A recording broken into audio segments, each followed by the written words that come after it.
আসসালামু আলাইকুম প্রিয় দর্শক, আশা করি সবাই ভালো আছেন। আমি আজকে ফাঁকাবো কমন একটা রান্না, তাহলে বুটের ডাল দিয়ে গরুর মাংস। এই রান্নাটা কম বেশি সবাই জানেন, কিন্তু তাদের জন্য এই রান্নাটা যারা একেবারে নতুন অথবা ব্যাচেলর প্রবাসে থাকেন, আপনারা এই মাংসটা রুটি পরোটার সাথে খাইতে পারেন অথবা গরম গরম ভাতের সাথেও খাইতে ভালো লাগে।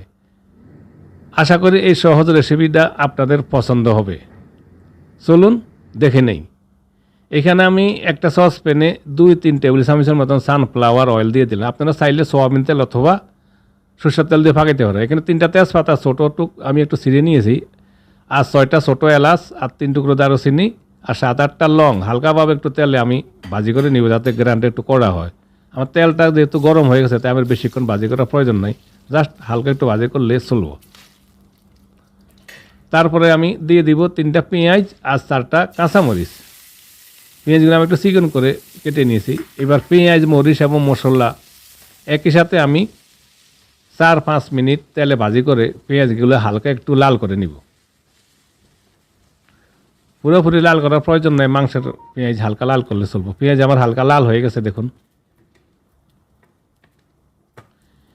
এবার আমি দিয়ে দিব 1 টেবিল চামচ রসুন আর 1 টেবিল চামচ আদা। আমি আদা আর রসুনগুলো ব্লেন্ডার করে নিয়েছি। এবার 10-15 সেকেন্ড আদা রসুনগুলো আবার একটু ভাজি করে নিব, যাতে কাঁচা গন্ধটা চলে যায়।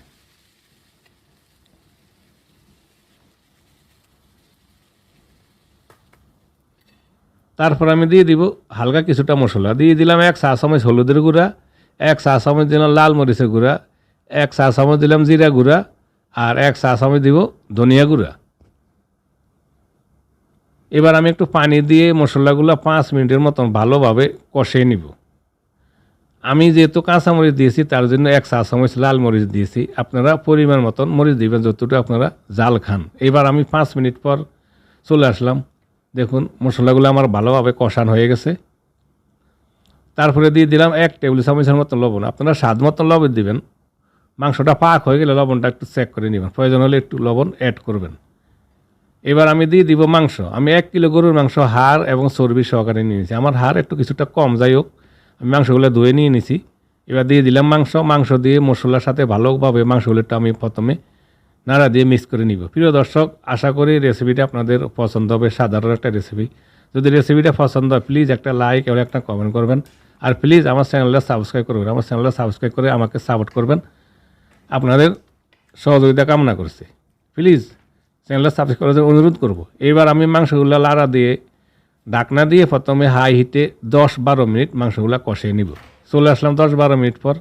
এর মাঝে আমি অফ ক্যামেরা একবার মাংসগুলো লাড়া দিয়ে দিছি। মাংসগুলো ভালোভাবে কষানো হয়ে গেছে, দেখুন পানিটা শুকিয়ে গেছে। এবার আমি দিয়ে দিলাম একটা টমেটো। আপনারা চাইলে টমেটোটা দিতে পারেন, আর যদি আপনাদের ভালো না লাগে না দিলেও চলবো। টমেটো দিলে মাংসের কালারটা একটু ভালো হয়। তারপরে দিয়ে দিব আমি পরিমাণ মতন কিছুটা গরম পানি মাংস সিদ্ধ হওয়ার জন্য। আপনারা মাংসতে গরম পানিটা দেওয়ার চেষ্টা করবেন। আবার একটু লাড়া দিয়ে দিলাম, যাতে পানিগুলো ভালোভাবে মিশে।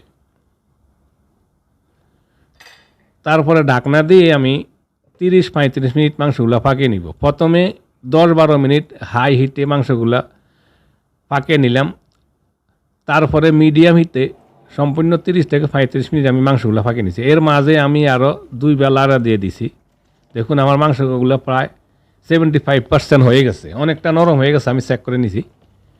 যাই হোক, এবার আমি দিয়ে দিব বুটের ডাল। এখানে 1 কাপ বুটের ডাল আমি ধুয়ে পানিতে ভিজিয়ে রাখছিলাম প্রায় আধা ঘন্টার মতন। ভিজিয়ে রাখার পরে বুটের ডালগুলো অনেকটা বড় হয়ে গেছে।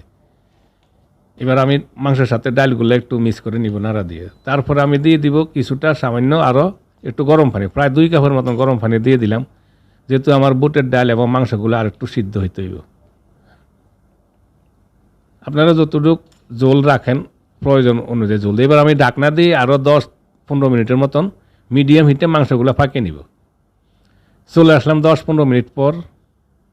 আমার মাংস পাক হয়ে গেছে। সাধারণ একটা রেসিপি, বুটের ডাল দিয়ে গরুর মাংস। দেখুন মাংসের কালারটা কেমন সুন্দর। আর আমি বেশি ঝোল রাখি নাই, আমি একটু মাখা মাখা রাখছি। আপনারা চাইলে আর একটু ঝোল রাখতে পারেন আপনারা প্রয়োজন অনুযায়ী। আর আমি একটু টেস্ট করে নিয়েছি লবণ, সামান্য একটু লবণ অ্যাড করছি, প্রায় আধা চামচের মতো। আপনারা টেস্ট করে লবণটা প্রয়োজন অনুযায়ী অ্যাড করে নেবেন। যদি এই সাধারণ রেসিপিটা আপনাদের পছন্দ হয় প্লিজ আমার চ্যানেলটা সাবস্ক্রাইব করার জন্য আপনাদের সবার কাছে বিনীত অনুরোধ রইল। সবাই ভালো থাকুন, সুস্থ থাকুন, আবার দেখা হবে ইনশাল্লাহ। আল্লাহ হাফেজ।